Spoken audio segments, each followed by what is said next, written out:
नमस्कार दोस्तों, मैं प्रशांत सिंह एक बार फिर से आपका स्वागत करता हूं आपके YouTube चैनल 12 जीनियस कोचिंग पर। तो दोस्तों, जैसा कि आप लोगों को पता होगा कि हर TTS में प्रत्येक TTS में हम लोग मिलते हैं। TTS का मतलब ट्यूसडे, थर्सडे और सैटरडे, जिसमें कि हम लोग UPP कांस्टेबल के लिए जो री एग्ज़ाम होने वाला है उसके लिए एक प्रैक्टिस सेशन चला रहे हैं। और इस प्रैक्टिस सेशन का जो अगला पार्ट आज लेकर के आए हैं वो A16 नंबर का स्पीड टेस्ट है, जिसका हम लोग डिस्कशन आज ऑनलाइन करेंगे। ठीक है, तो चलते हैं दोस्तों, बगैर किसी विलंब के इसको स्टार्ट करते हैं। पहला क्वेश्चन आपकी स्क्रीन पे ये रहा, कह रहा है ए तथा बी एक व्यवसाय में हिस्सेदार है। ए ने 15 महीनों तक कुल पूंजी का 1/4 हिस्सा निवेश किया। देखिए भाई, ए ने किया है 15 माह तक कुल पूंजी का 1/4 हिस्सा, ठीक है। और बी को लाभ का 2/3 भाग, बी को लाभ का 2/3 भाग मिला। तो बी की पूंजी का उपयोग कितनी अवधि के लिए हुआ? देखिए, इसमें हमने पहले भी बताया है, अब फिर बता दे रहे हैं। पूंजी गुणे समय बराबर लाभ होता है। ठीक, मतलब कि जिस अनुपात में पूंजी लगाई या जिस रेशियो में पूंजी लगाई, उस रेशियो को अगर हम गुणा करा दें उनके समयों के रेशियो से, ठीक है, रेस्पेक्टिव वे में, ठीक है, जिसकी पूंजी उसका समय, तो आपका लाभ आ जाता है। ठीक है, और अगर यहाँ से अब हमको समय निकालना है तो हम लोग क्या करें? पूंजी बटे पूंजी नहीं, लाभ बटे पूंजी कर दें। क्या करें? लाभ बटे पूंजी कर दें भाई। ठीक, अब एक बात बताओ, इसने कहा ए ने कुल पूंजी का 1/4 भाग लगाया है।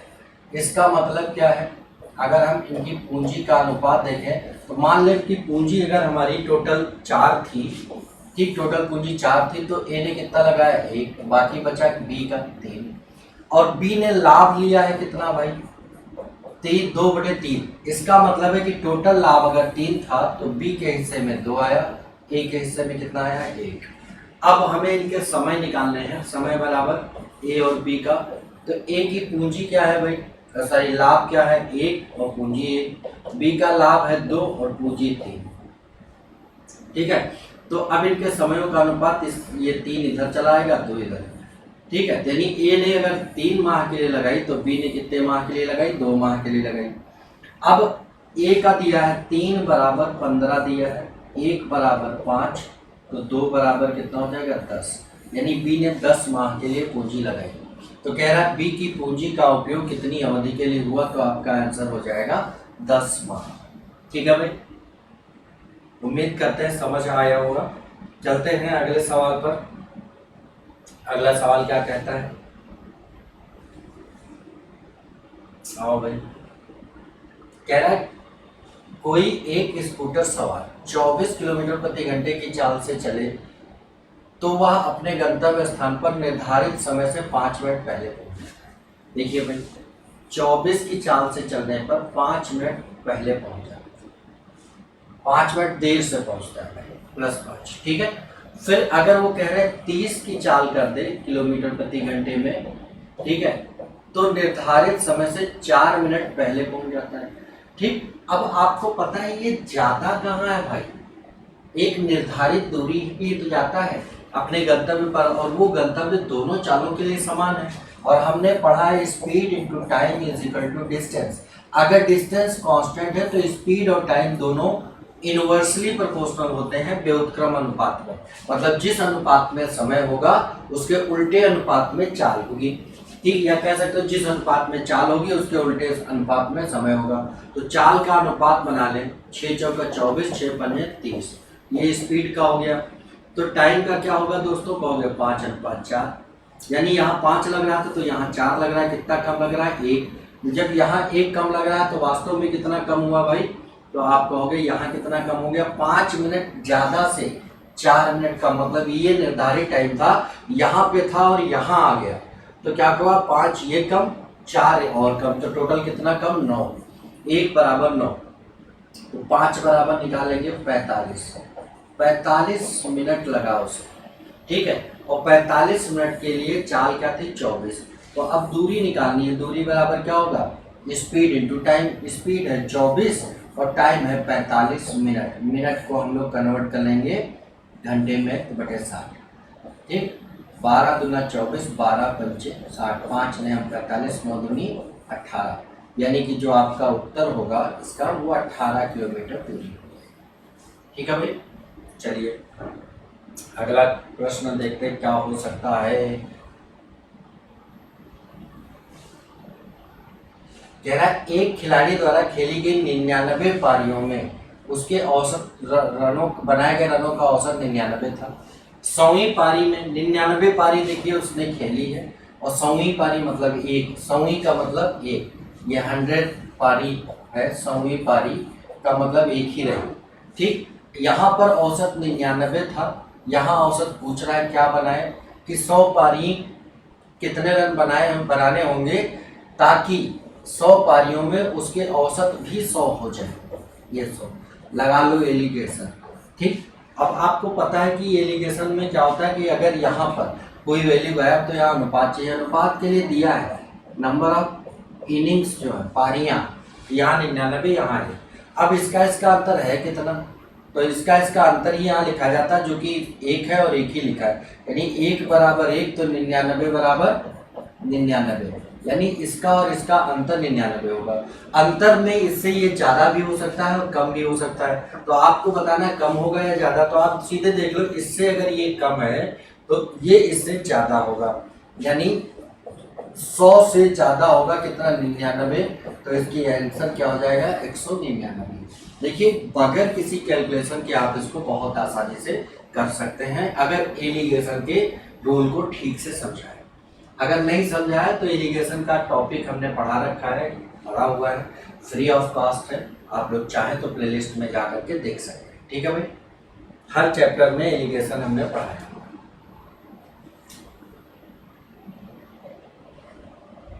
अब देखिए भाई सवाल में क्या है, 8 आदमियों 7 औरतों और 15 लड़के, 8 एक लड़का, टोटल होगा 16 लोगों की औसत आयु दी है 45, तो इनका योग कितना होगा 720।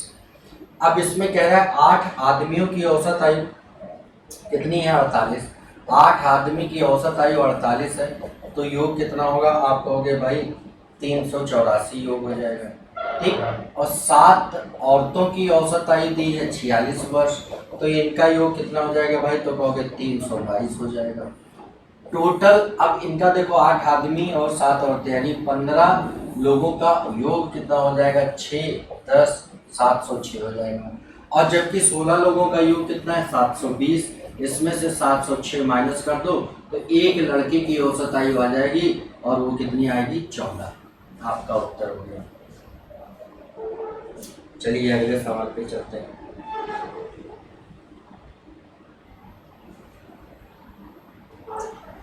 एक पुरुष एक स्त्री और एक लड़का मिलकर एक कार्य 3 दिनों में पूरा करते हैं। यदि एक पुरुष अकेला 6 दिन में और एक लड़का, एक आदमी अकेला 6 दिन में, एक लड़का अकेला 18 दिन में, एक औरत पता नहीं कितने दिन में, ठीक। तो एक स्त्री अकेले उसे कितने दिन में पूरा करेगी, कोई दिक्कत नहीं है। अब आदमी लड़का और औरत मिल करके इसे करते हैं 3 दिन में, ठीक। सबसे पहला काम हमें वो काम मानना है, ऐसा काम जो इन तीनों समयों से विभाजित हो जाए। तो मान लेते हैं 18 काम था, मान लेते हैं काम था 18 काम था, ये 6 दिन में करता तो 1 दिन में 3 करेगा, ये 18 दिन में करता है लड़का तो 1 दिन में 1 काम करेगा, और ये पता नहीं, और ये 1 दिन में 6 काम करेगा। अगर तीनों मिल जाते हैं तो 1 दिन में 3 दिन में पूरा करते हैं 18 काम, तो 1 दिन में 6 करेंगे।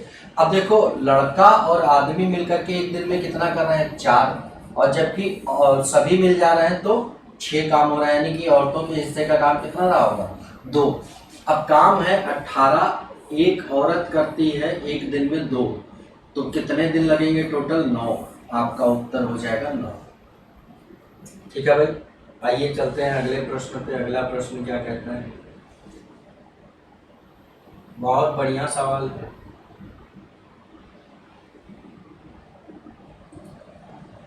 भाई कुछ लोगों का कमेंट आया था कि मैं डिस्कस कराते समय इधर नहीं देखता, तो उधर देखने का उद्देश्य क्या है? आप मेरा चेहरा देखना चाहते हैं कि आप इसको देखना चाहते हैं?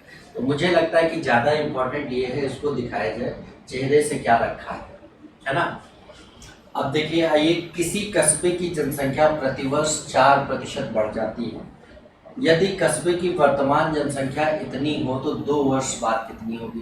कुछ नहीं करना भाई, 50,000 है और 4% बढ़ती है, इसका 4% कितना होगा? तो आप कहोगे 2000। एकदम चक्रवृद्धि ब्याज की तरह इसको कर लो। और चक्रवृद्धि ब्याज का बेसिक हमने बताया, इंडिपेंडेंट ईयर का इंटरेस्ट निकालना, तो उसी तरह से इंडिपेंडेंट ईयर की वृद्धि निकाल लो आप। ठीक, अब ये पहला साल हो गया, नेक्स्ट ईयर आएंगे यानी सेकेंड ईयर में आएंगे, तो आपका फिर 2000 तो बढ़ी पे करेगा, और प्लस इसका भी 4% बढ़ेगा, इसका 4% कितना होगा? 80। तो आप कहोगे 4080 टोटल वृद्धि। तो 50,000 पहले से था और 4080 और बढ़ गया, तो आप कहोगे भाई टोटल कितना हो गया? तो कहोगे 54,080 हो गई संख्या, यानी 54,080 आपका उत्तर हो जाएगा। ठीक है भाई, उम्मीद करते हैं समझ आ रहा होगा। अगर नहीं आ रहा है तो आप कमेंट के थ्रू बता सकते हैं भाई, ठीक है। और वैसे भी गणित है तो मतलब गणित का मतलब आसान और इंटरेस्टिंग सब्जेक्ट, ठीक है। अब देखिए, कह रहा है नगर में 1000 निवासियों में से 60% पुरुष है, मैन है 60, तो वीमेन कितनी होंगी? आप कहोगे भाई 40। अपने आप में जो संख्या थी वो अपने आप में 100% रही होगी। 100 में 60 पुरुषों को मिल गया तो महिलाओं के लिए कितना बचा? 40 बचा। ठीक, इनका अनुपात बनाएंगे तो आपका बनेगा 3:2। ठीक है। अब कह रहा है कि जिसमें से किसमें से? पुरुषों में से 20% साक्षर है। लिख लो 20%। क्या है? 20% साक्षर है। यदि सभी निवासियों में सभी का है तो यहाँ पे बीच में रखेंगे और महिलाओं का पता नहीं है। ठीक, अब आपको क्या करना है? यहाँ पे अनुपात चाहिए 3:2। अब देखिए, इसका और इसका डिफरेंस कितना है दोस्तों? तो आप कहोगे इनका और इनका अंतर जो है वो 5 है, लेकिन यहाँ दिखा रहा है 2, तो 2 की वैल्यू 5 होगी, 1 की वैल्यू 2.5, तो 3 की वैल्यू 1 बराबर 2.5, तो 3 बराबर 7.5, यानी इसका अंतर, इसका और इससे अंतर आएगा 7.5। अब फिर से इससे अंतर में ये ज्यादा होगा या कम? तो अगर ये कम है तो ये ज्यादा होगा, तो 25 से ज्यादा होगा 7.5, तो ये कितना हो जाएगा आपका? 32.5 उत्तर हो जाएगा। ये आपका ऑप्शन नंबर बी सही हो जाएगा।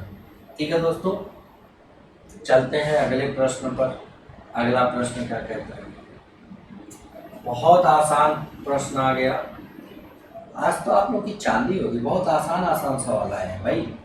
33 से अलग अलग भाग देना है, दो संख्याओं को 33 से अलग अलग भाग देने पर क्रमशः 21 और 28 शेष बचते हैं। यदि उन दोनों संख्याओं के योगफल को 33 से भाग दें तो शेषफल क्या आएगा? कुछ नहीं भाई, देखिए भाजक दोनों जगह सेम है, तो आप शेषफल को जोड़ लो, 21 और 28 कितना हो जाएगा? 49। 49 को 33 से भाग लगा दो, 33 एकम 33 जाएगा और बचेगा कितना? तो आप कहोगे 6 बचा और इधर 1, 16 बचा, तो यही आपका उत्तर हो जाएगा। ठीक है भाई, तो आपका उत्तर नंबर क्या हो जाएगा इसमें? 16। बहुत आसान सवाल था।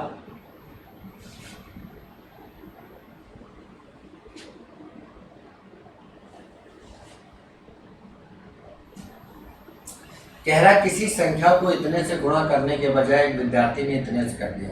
मान लो संख्या x थी, 7.2 से कर दिया जबकि करना था 0.72 से।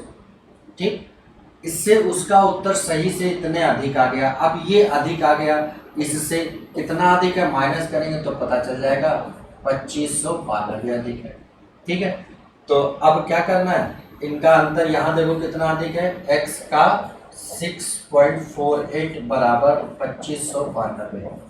तो x बराबर निकालना है 2592, 25 लिखा है भाई, 2592/6.48। ठीक है, क्लियर भाई। तो इस तरह से आपका उत्तर कितना आ जाएगा 400। इसको भाग लगाएंगे, 4 बार में कट जाएगा, 400 उत्तर। ठीक है भाई, चलिए अगले सवाल पर चलते हैं।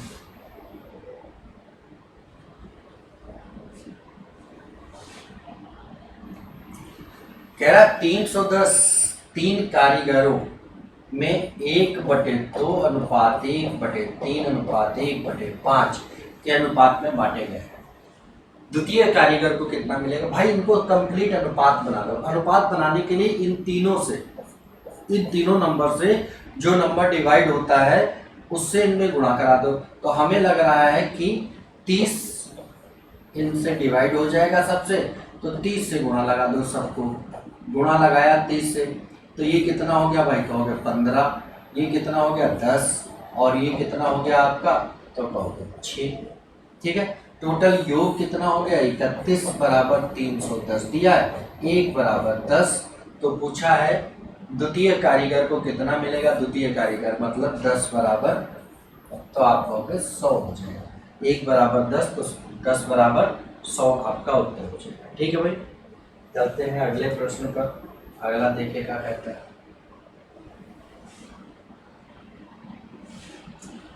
हाँ, ये इनका समतुल्य मान होगा भाई। इसमें आप क्या करना है, आपको सीधे सीधे आप इनके होल नंबर को अलग जोड़ घटा लो, जो भी करना है। तो 15 6 21 और 3 24, 24 में 7 चला जाएगा तो कितना बचेगा? 17। 17 सही। अब यहाँ पर करना है, इनको जोड़ लो। ठीक है, तो ये तो आप जुड़ जाएगा तो कितना होगा? 1/4 1/4 3/4। तो डिनोमिनेटर सेम है, न्यूमरेटर को जोड़ लो। 4/4 मतलब 1, तो प्लस में 1 और कर दो। ठीक, अब बाकी फ्रैक्शन क्या है? 2/3। बाकी फ्रैक्शन है आपका 2/3 माइनस 2/5। ठीक है, इसका इससे गुणा कर दो 10। इसका जब दो ही फ्रैक्शन है तो इसका इससे गुणा कर दो 10, इसका इससे गुणा कर दो 6। 10 माइनस 6 कितना हो गया? 4 और इनका दोनों का गुणा 15, यानी ये आ जाएगा 18 सही 4/15 होता है। 18 सही 4/15, B option is the correct answer. ठीक है भाई, अगले सवाल पर चलते हैं। अगला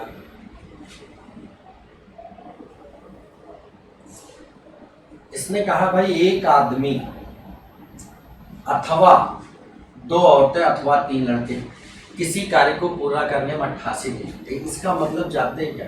एक आदमी करे तो भी 88 दिन, 2 औरत करे तो भी 88 दिन, 3 लड़के करे तो भी 88 दिन। इसका मतलब है कि एक आदमी की कार्य क्षमता 2 लड़कों की कार्य क्षमता और 3 औरतों की कार्य क्षमता आपस में बराबर है। यानी कि कह सकते हैं एक आदमी बराबर 2 औरतें बराबर 3 लड़के।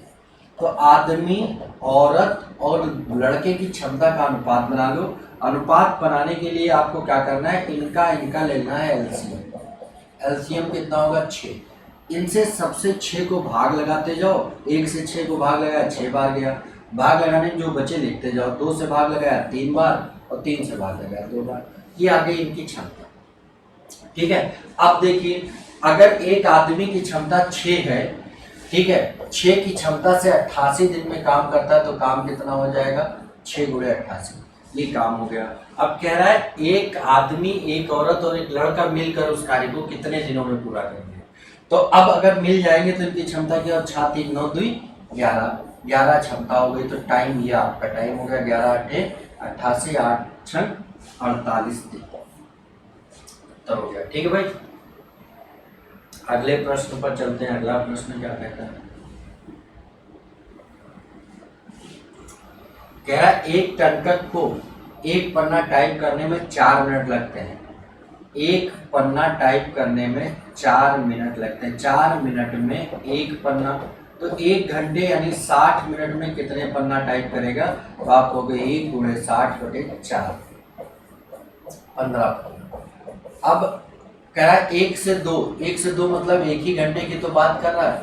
1 घंटे में इतने पन्ने टाइप करने हैं। ठीक है, जबकि एक टंकक 1 घंटे में कितने टाइप करता है? 15, और टाइप करने 1080, तो समय कितना लगेगा? तो आप कहोगे 72 मिनट। 72 टंकक की आवश्यकता होगी। ठीक है, 72 टाइपिस्ट कर सकेंगे। अगला प्रश्न है, बहुत बढ़िया सवाल आया। यदि x, y और z तीन धनराशियां इस प्रकार हैं कि एक ही अवधि के लिए एक जैसी ब्याज की दर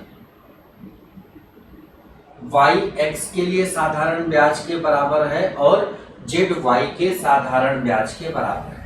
अब देखिए, इसने कहा कि एक ही अवधि और एक जैसी दर, इसका मतलब है कि अगर दर समान है और समय समान है तो इनका ब्याज का प्रतिशत भी समान होगा। तो यहां पर कहा है y रुपए ब्याज मिला x से, गुणे 100 कर देंगे, प्रतिशत में आएगा, और z ब्याज मिला y से, ठीक, गुणे 100 कर देंगे तो प्रतिशत में आ जाएगा। और कह रहा है ये आपस में क्या होने चाहिए, बराबर।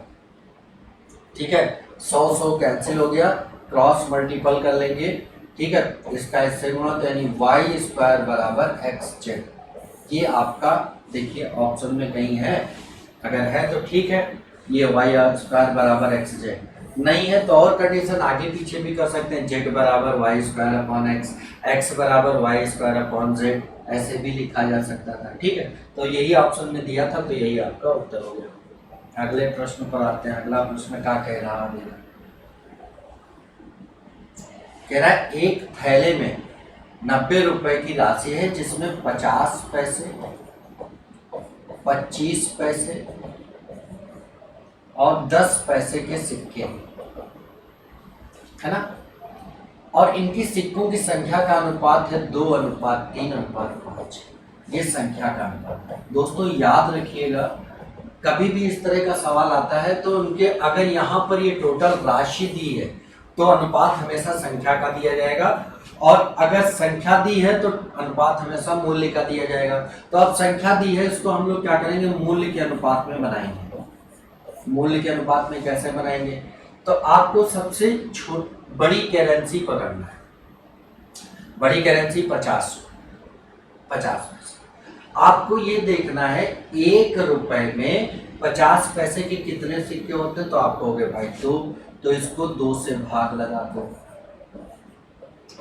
अब 1 रुपए 25 पैसे कितने सिक्के होते हैं, आप कहोगे 4, तो इसको 4 से भाग लगा दो। और 1 रुपए में 10 पैसे के सिक्के कितने होते हैं, 10, तो आप इसको 10 से भाग लगा दो। इनका अनुपात बना लो, तो ये तो कट जाएगा, 3/4 हो जाएगा और 1/2। ठीक है, 1/2 को हम लिख सकते हैं 2/4। ठीक है भाई, लिख सकते हैं। तो इसको भी हम अगर 4/4 लिख लें तो कोई दिक्कत नहीं, दिक्कत। तो ये 4 कैंसिल हो जाएगा, अनुपात फाइनली आपका जो बन के आएगा वो 5:4 नहीं, सॉरी 5 नहीं भाई, 4:3:2 बन गया है। 4 3 7 2 9, टोटल 9 बराबर आपको दिया है 90, 1 बराबर 10। तो पूछा 25 पैसे नहीं, 3 बराबर कितना होगा, 30 रुपए हैं 25 पैसे के सिक्कों से, तो सिक्के कितने होंगे, जिनसे आपने भाग लगाया था उनसे गुणा लगा दो, 120 सिक्के आपके उत्तर में आ जाएंगे। ठीक है भाई, अगला सवाल देखिएगा।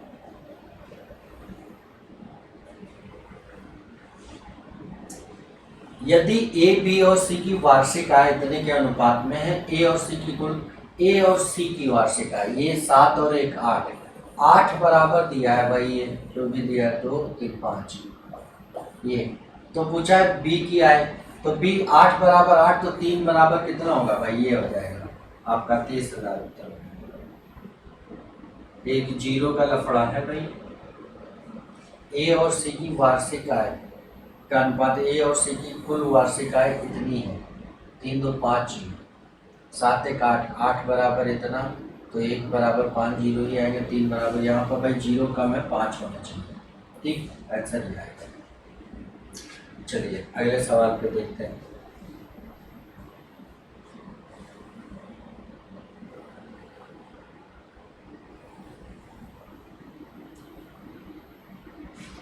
अगला सवाल क्या कह रहा है,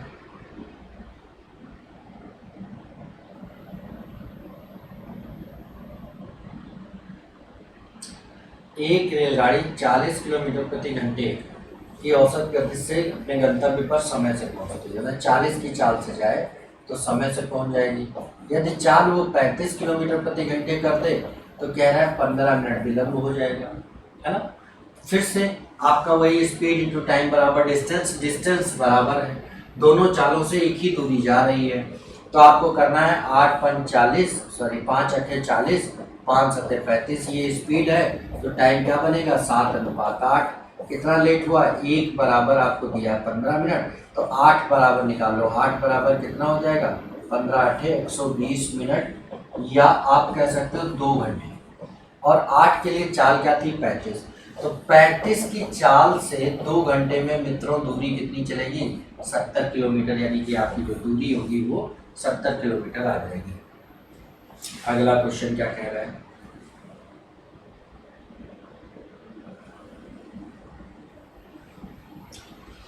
8% प्रतिवर्ष ब्याज की दर से निवेश की गई एक राशि 1 वर्ष की समाप्ति पर अर्धवार्षिक, ये विशेष ध्यान देना है, अर्धवार्षिक चक्रवृद्धि ब्याज की दर से इतने रुपए हो जाती है। ठीक है, अब मान लो कि धनराशि 100 थी, तो सबसे पहले 8% जो दिया है वार्षिक है, तो अर्धवार्षिक कितना होगा 4%, और नंबर ऑफ कंपाउंडिंग यानी ब्याज का कैलकुलेशन एक साल में कितनी बार करेंगे 2 बार।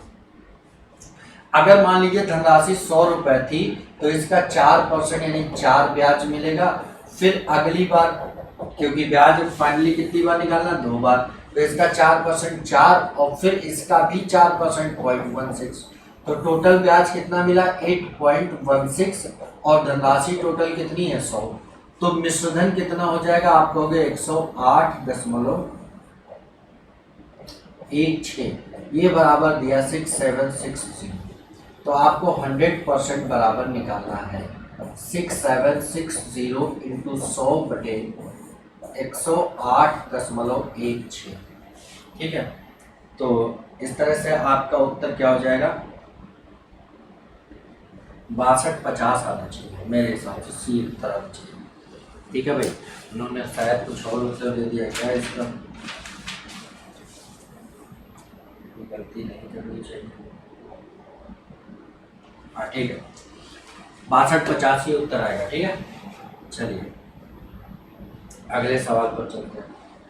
और हाँ, इस वाले सवाल में भाई एक चीज और था, ये हमने कर तो लिया 4% से 2 साल का जैसे ही निकालने आ जाए तुरंत आपको क्या करना है, इसका 4 का 2 गुना 8 और 4 का स्क्वायर 16, इसमें 100 ऐड कर लो और ये बराबर इसके आ जाएगा, अपने आप आ जाएगा। ठीक है, चलिए कैसे होता है ये किसी दिन हम लोग टॉपिक स्टार्ट करेंगे तो बताएंगे।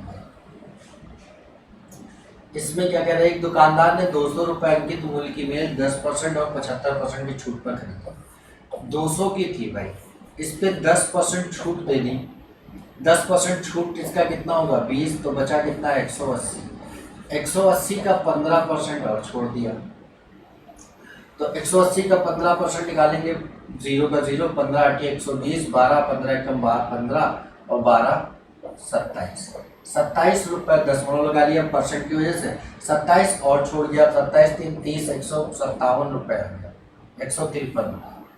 ठीक है, यानी 153 का खरीदा और 7 रुपये खर्च कर दिए, तो टोटल लागत कितनी हो गई 160। अब फिर कह रहा 208 रुपये में बेच दिया, तो प्रॉफिट कितना लिया 48, कहाँ से लिया 160 से, कितना परसेंट लिया, तो आप कहोगे 100 दिया 48 यानी 30% उत्तर, तो आपका 30% उत्तर आ जाएगा। इस तरह से अगला प्रश्न आते हैं,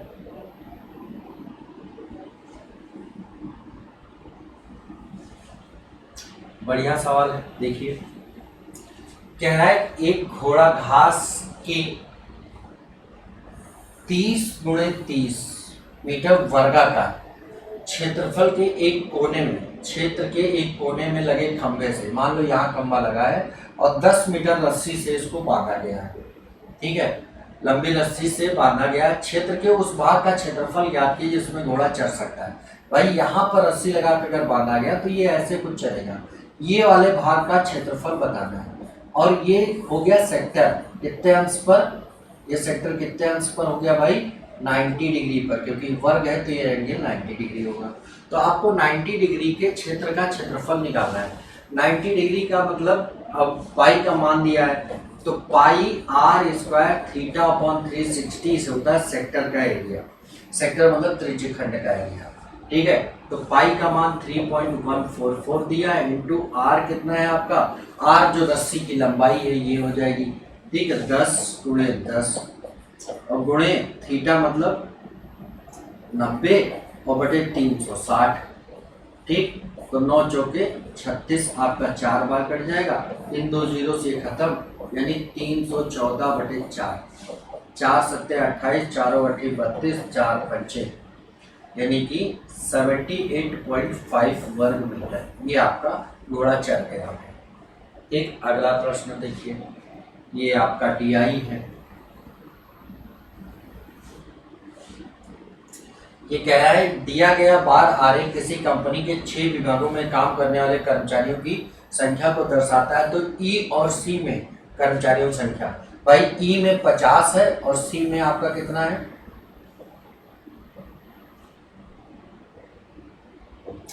ई में आपका, सी में 300 है और ई में 50। इनका अंतर पूछा, अंतर कितना होगा 250, ठीक है। तो आपका जो उत्तर आएगा वो कितना आ जाएगा 250। अगला प्रश्न है इसमें डीआई का, और ये अंतिम सवाल होगा आप लोगों के लिए। एक छात्र प्रवेश परीक्षा की तैयारी करने के लिए 6 टेस्ट सीरीज के लिए अपना नाम देता है। वह एक रेखा आरेख के रूप में अपनी प्रगति प्लॉट करता है। रेखा आरेख इन 6 टेस्ट प्राप्त किए गए हैं उनके अंकों को दर्शाता है। हॉल ऑफ फेम में उनका नाम कितने परीक्षाओं में सूचीबद्ध किया गया था, ठीक। तो उन छात्रों को हॉल ऑफ फेम में सूचीबद्ध होने का सम्मान मिला जिन्हें 40 से अधिक अंक प्राप्त किए गए। तो वो छात्र बताने हैं 40 से अधिक, भैया देखो एक यहाँ है और एक यहाँ है, ठीक है, यानी 2 लोग, सिर्फ 2 छात्र आपके हैं। तो इस तरह से ये आपका सेशन कंप्लीट हुआ। तो हम लोग फिर से ट्यूसडे को मिलेंगे अगले सेशन में। तब तक के लिए जय हिंद, जय भारत।